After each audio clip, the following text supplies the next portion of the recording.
Failure.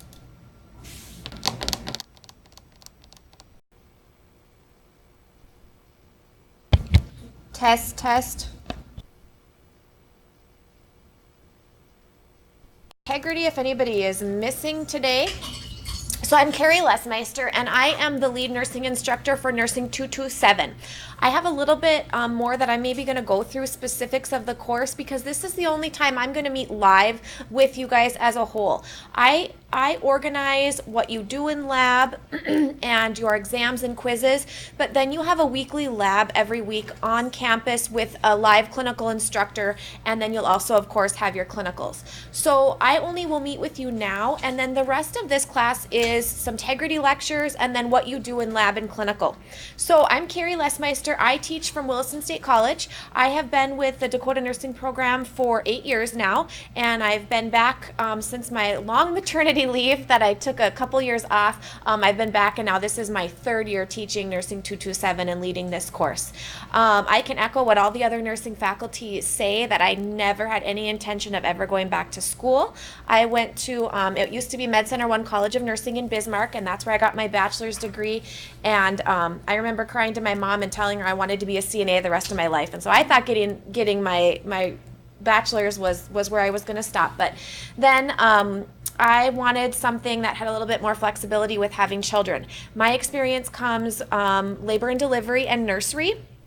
I loved working the floor. I love my moms and babies. I love doing clinicals, but I had a hard time. My husband worked some long hours, and I had a hard time with working nights and missing supper every night. And so getting a master's degree was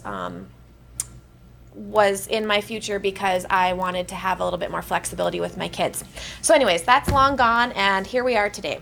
So I'm going to go through a little bit of Nursing 227. I am in preview mode, so hopefully this looks somewhat like what you guys will be seeing.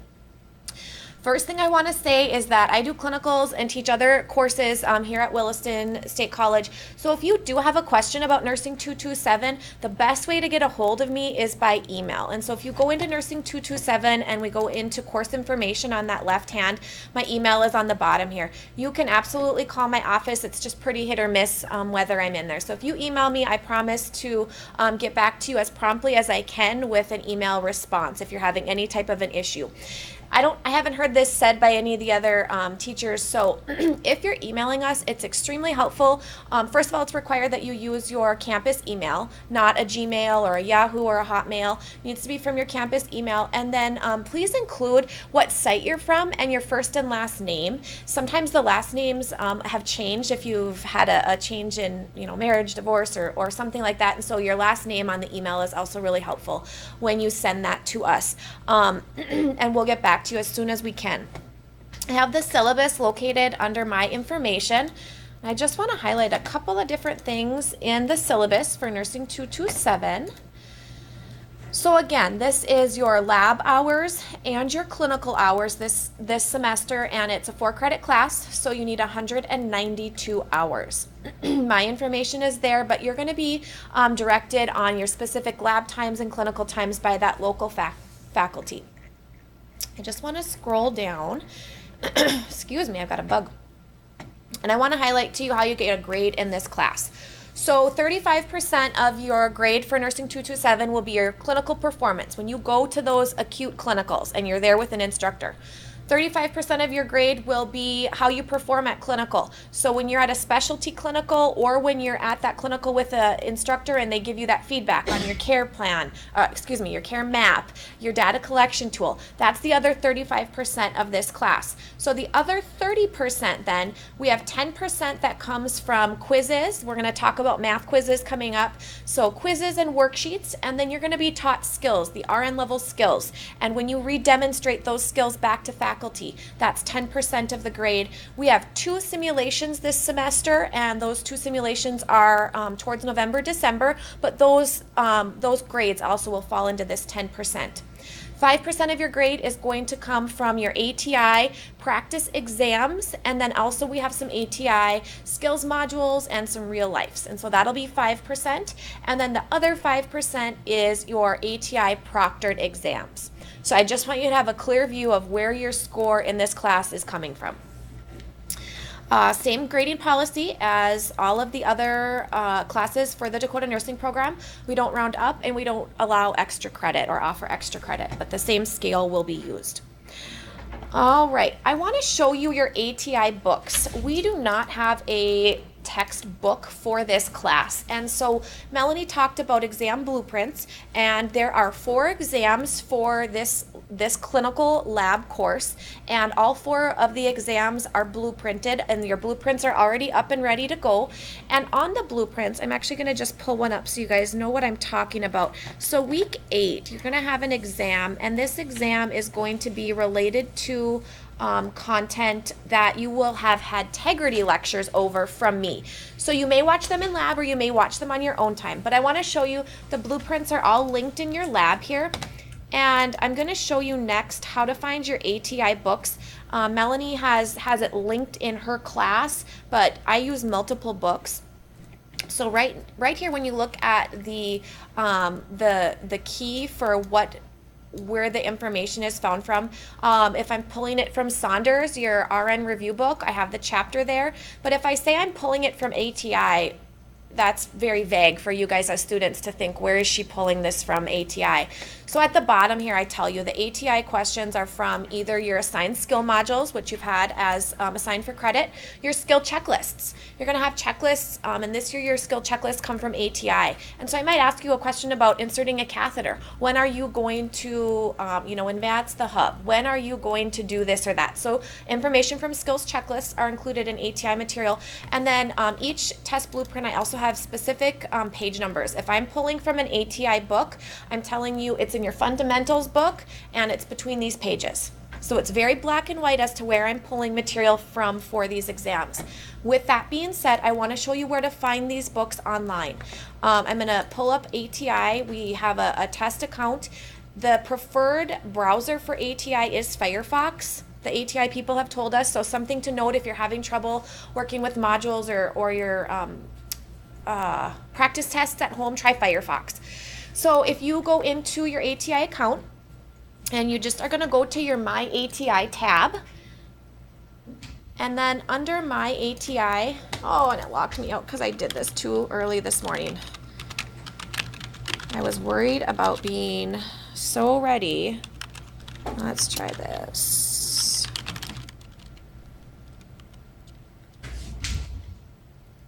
All right, so you're going to access all of your ATI books this way. So you're going to go to your My ATI tab,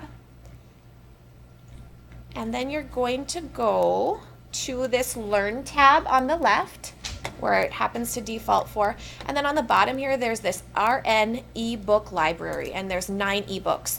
Now you guys will get hard copy books eventually, but usually it takes a couple of weeks for us to get those books. So here's where you have access right now to all of your ATI books. Again, a great resource to use when you're learning something from Melanie or something in nursing in med-surg. You can cross-reference to these ATI books. So I just want to show you where they're located at. All right, when we look at ATI, I've got a couple of different assignments. We're going to be using Nurse Logic and then also Real Life from ATI. I do not require that you upload any screenshots. If I tell you in week 2 you need to do a skills module on HIPAA, you're going to go in and you're going to do it, and I will pull the results. The one thing I ask is if when you log into ATI, if you set up your ATI account and your name has now changed, if you could shoot me an email and just say, hey, on the on ATI, my name says Carrie Kuhn. That's my maiden name. But my name, my email, and my name within DNP is actually Carrie Lesmeister. It's really helpful since I don't have that screenshot to cross-reference to. So with that being said, if it takes, a couple days and you don't have a grade for a skills module or one of those assignments, I might be emailing you and just saying, hey, are you this student? Is this your last name? Because we have an issue with last names in ATI. But other than that, I'll just pull a report. I'll get everything figured out. So no screenshots to upload for that. Okay, next I want to talk about exam policies. So there's 4 exams in this lab, in your Nursing 227 lab, and you will take them whenever your site tells you that you have your Nursing 227 lab. There are 2 math exams, purely math. It's all going to be questions that you've been quizzed over, but the 2 math exams are in week 7 and week 16. There's 2 exams that are over theory material. Theory material will be the assigned Tegrity recordings. So I'll be teaching you about central lines, inserting IVs, all kinds of different RN level skills, and you'll have Tegrity recordings. And so the exam for those Tegrity recordings will be in weeks 8 and weeks 14, just to be able to kind of keep that straight. I want to pull up the Dakota Nursing Program Handbook, and this is also linked on the course information tab of your course. But the handbook has a remediation policy for math, and this applies not only to math, but also the IV exams. The curriculum committee in 2015 approved that we want students to be proficient in not only math, but also the IV skills, which is obvious if you've ever been a patient and had a nurse inserting an IV or performing some type of IV therapy. We want to make sure you're proficient with that. So first of all, I'm going to talk about how this relates to exams. And so this relates to exams in the bottom 2 bullet points. If on one of those 4 exams you score less than a 76%, you're going to get an email from me. And the email is going to say, hey, I saw you didn't do, as well as you probably wanted to do. You're going to have to remediate those exams. I'll let you know what the password is for the remediation, and I'll show you where that's at in a minute. But you will be required to retake all of those, any math or those other 2 exams, as many times as it takes you to score at least 76%. That's our benchmark. If you don't remediate repeatedly until you earn that 76% on those exams, you will not pass and you will not go on to next semester. Now, your original grade stays in the grade book. That doesn't get changed, but you need to keep doing the work on your own to get that remediation done so that we can assure that you're proficient in that material before we condone you to go out into clinical next semester, okay? When we look at the other part of the math remediation, it relates more to the quizzes. So every week, pretty much every week, there's one week I don't have a math quiz for you guys, and that's because you had an exam and I thought it was a little bit too much. But otherwise, you're going to have a math quiz pretty much every week in lab. So you're going to have a recording from me that you can watch via Tegrity that will teach you the math for that chapter. But then after I've taught you a chapter, those problems are going to keep coming back on a review. So if you look at your quad schedule that is for Nursing 227, it will tell you exactly what chapters your math quizzes are on every week. Those are proctored math quizzes, and all of those math quizzes are also blueprinted. I understand that there's anxiety with math. I get that. You can look at the blueprint when it says that it's a review quiz over 7 chapters. Look at your blueprint. It'll tell you exactly how many questions there are from each chapter, and it'll tell you your chapter objectives. So you can prepare for your proctored quizzes in lab, and you have all the information that you need to do so. If you for some reason don't get 100% on that math quiz, you have to remediate. So if you've been with our program, and this is, if you're a student that was with the PN program this summer, this is a change for you, and this is not going to be a news to the advanced standing. But this is different than our math policy was last year, and it's because we take math really seriously, and we want to make sure that you understand math. So if you get anything other than 100% on your proctored math quizzes in lab, you will remediate. You will remediate until you score 100%. So I want to show you a little bit about where that falls. When you look into Nursing 227, we can look, and over on the left-hand side, it says quiz and exam remediation. So the first week I'm going to work with you. The first week that we have a math quiz, I'm going to try to email every student that didn't get 100%. I'm going to say, hey, here's what you need to do. What you need to know is that you always have until the next Friday to get your math remediation done. So you either have lab, most people have lab on a Monday or a Wednesday, so that not that Friday of that week, it's the next week. So you've got over a week to complete the math remediation. You have unlimited attempts, and the gradebook is going to track your highest score. You need to get 100% or a 10 out of 10. So we can go into your gradebook, and it's not going to show us your last attempt, but it's going to show us that 100%, which obviously you'll probably stop doing it after you earn 100%. You're not going to get the same question again. You're going to get a lot of questions, a lot of different questions.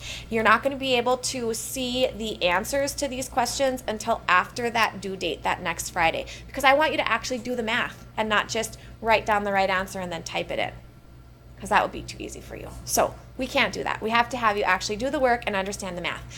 There is a time limit of 20 minutes for your proctored math quizzes, as well as these math remediation quizzes. And that's because if we're proficient in math, we understand math, and we can competently do math at the bedside, it shouldn't take us more than 2 minutes a problem. Okay, so they are timed. If you have questions with these, let me know. I'm here to help. I also want to point out that if you need to remediate one of the 4 exams, that's on the bottom of this screen. The 4 exams, or I guess I have it laid out per week. So the exams are in this same area, and I do have the exam remediation password protected. So if you are required to do that remediation, I'll email you the password. But as far as the remediation of the weekly quizzes, those aren't password protected. So if you have extra time in lab, you know you didn't score, 100%, you can go right in and start working on remediation if you have time in lab. I want to make sure that are there any questions related to exam remediation or quiz remediation or math? I have a question. Yes. So with the quizzes we take, the ones you proctor, are we going to see the results right away? Yes, the question was, with the quizzes that you are proctored on in the lab, you will absolutely see your grade right away. Great question. You will also see your grade right away on the remediation, but the remediation isn't going to show you what the right answer was, because, we would just write that down and then you're just going to type that in. So I want you to do the work. So you won't be able to see the correct answers to the remediation. You'll just be able to say you got a 9 out of 10 or you got a 10 out of 10. All of the quizzes in Blackboard that you'll take in your Nursing 227 lab have a calculator built into Respondus. So I believe it's on the top left-hand side. So you don't need to have a calculator. If your site lets you use other calculators, that's fine. But it is built into the math exams and all of the math quizzes within Respondus. All right. I want to talk a little bit about what I call worksheets. They're kind of probably called quizzes in other classes, but I call them worksheets because I feel like they're not really a quiz. So you're going to have worksheets, and I don't have my master. Oh, I do have my master copy. I'm trying to find when you guys have your first worksheet, week 3. So if we go to week 3, I just want to highlight that I'm telling you under your assignments, you have this worksheet number 1. So you can think of it as a worksheet or a quiz, and you won't see that on the bottom right now. It's because I have it set to open when week 3 starts. So all of your assignments will open on, I really have to think about this, Saturday at like 001. So right after midnight on Friday, your assignments for the next week will open up. So you have all day Saturday, all day Sunday if you want to work ahead. All of your assignments will close on Friday at 23:59. So anything that's assigned in this week is due by 23:59. So this worksheet isn't showing up here yet because I don't have it set to open until that Saturday before, and then you're not going to see it after 23:59 on Friday. So last year I got some emails, I don't see the worksheet. It'll show up within that time frame when you need to take it, okay? And the worksheets are just basically an open book quiz. So it would behoove you to watch the Tegrity recording and be familiar with your ATI books and your reading before you go in and you take that, do that worksheet. The worksheet answers also will not show up until after the deadline, because if I take it and then I tell my friend all the right answers, they didn't have to do any work. So you'll see the right answers after that deadline and after it has closed. And that's how I run my worksheets. All right, I am going to talk for a few minutes about APA formatting if there are no other questions. We're running a little bit behind, and I definitely didn't need my full hour, so we'll finish up with Julie with questions and concerns in just a few minutes. I just want to do a little bit about APA. So if you have any questions, just please pop in. All right, so you guys are going to hopefully have a local orientation where your lab instructors are going to talk to you about clinical paperwork and what you do for clinical paperwork. You are going to be doing a lot of APA papers this semester, okay? All of your specialty clinicals are going to be APA formatted papers, and I will tell you right now that I have an assignment that's APA formatted that you'll have next semester in community health, and you do not do well on it if you don't understand APA format, and students have failed the class before because they have not done well on that assignment. So understanding APA format is very important. I want to go through a few different things with you, and then I'm going to give you some tips and tricks. The first thing I want to point out to you is that if you go under paperwork on the left-hand column, I have a sample APA paper. It's in Word format. You can go in and you can edit this paper for every single week of your specialty clinicals if you struggle with APA. Don't reinvent the wheel. So I have that paper pulled up that I have loaded for you, and I want to just point out a couple of things. The APA paper should always have 1-inch margins. So if you're going to create a document, you always want to have 1-inch margins, and your text of the paper always needs to be double spaced. Okay? The next thing I want to talk about is a title page. So your title page has the title of your paper, your instructor, and then your organization or who your paper is for. When we look at what's called the running header, there's a couple of things. Question. Where, you said instructor or your name? Oh, sorry, your name. Thank you, Nia. Question was, it's not your instructor, it's your name. Thank you. Next thing is running header. All right, seems to be a lot of questions with running header with papers that I correct. So I want to point out the first thing. It says running head. The H is lowercase. The whole running head is not uppercase. And there's a colon. All right, that's a big deal. Second thing, the title of your paper is all caps. Okay? Third thing, when we look at the header, you have a page number on the first page. I've got eyes looking at me like, yeah, Carrie, but it's because they heard me all summer and all last semester, and they know how I harp on APA. So, next thing I want to talk about is running headers. So, level 1 headers. So there's 5 different classifications of headers in APA format. We're not a bachelor's program. We don't do a lot of writing.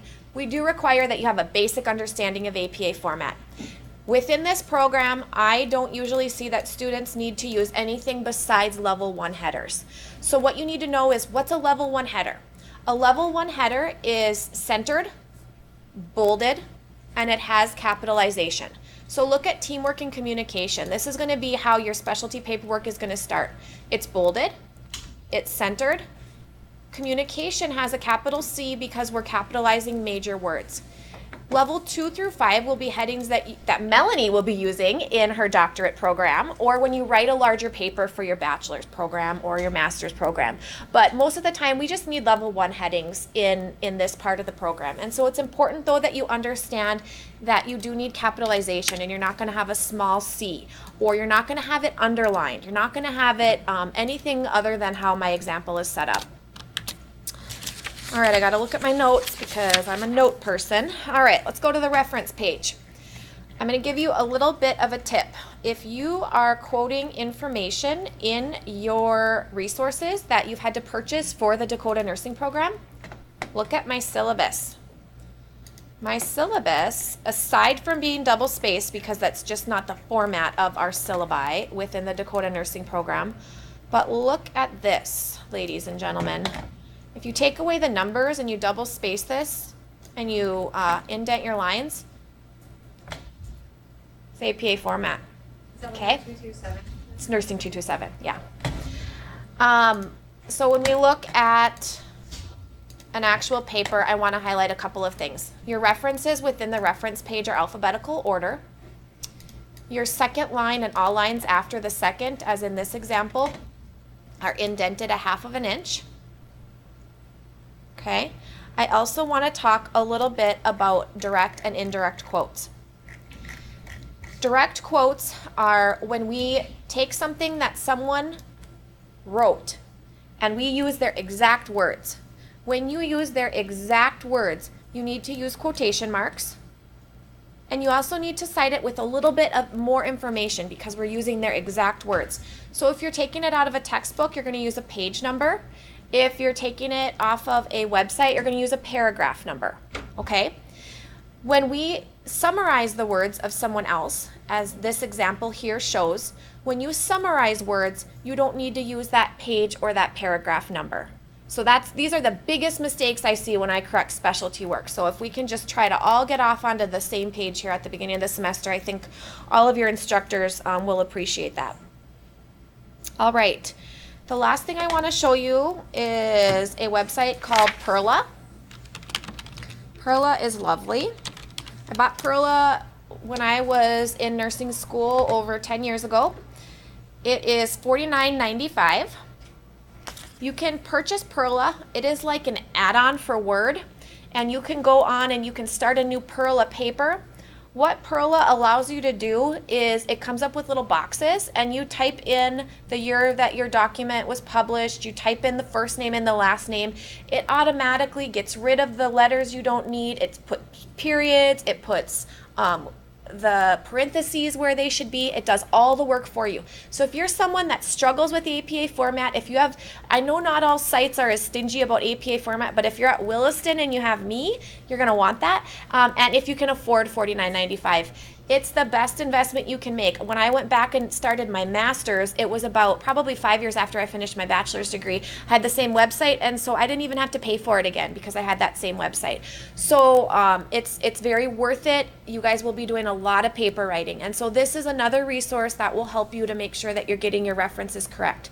The last thing I want to caution you on is that when you go to Word and you try to do something in APA format and you try to use this reference tab with APA, it is not always correct. And so I want to just make sure that you understand that you may want to go to the library. There's a book called The Writer's Reference, or find out when your writing and comp labs are on campus and go to those. Take your papers and say, can you double check my references? Can you double check my quotes and my citations? Your first specialty paper, go out and seek those services. And that will pay off to you in the long run, because there is part of the rubric at this ADN level where you will lose points if it's not in APA format or if there's a lot of errors. So on that note, I told you about Perla. I showed you a little bit about APA. Are there any questions that you have related to Nursing 227 or that I might be able to answer for you? I have a question. On the APA paper, when you do the level 1 heading, so like the intro is not bolded on the second page? Great question. Her question was on the paper, when you do an abstract or an introduction, the introduction is not bolded, and you're absolutely correct. I'm going to see how slow this computer is because I went ahead and closed it. I'm going to pull it up here for you.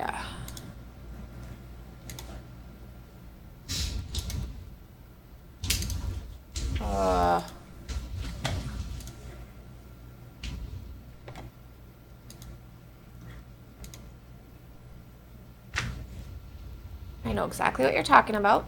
Okay. Great area of clarification, Mariah. Okay, so Mariah pointed out that this is not bolded.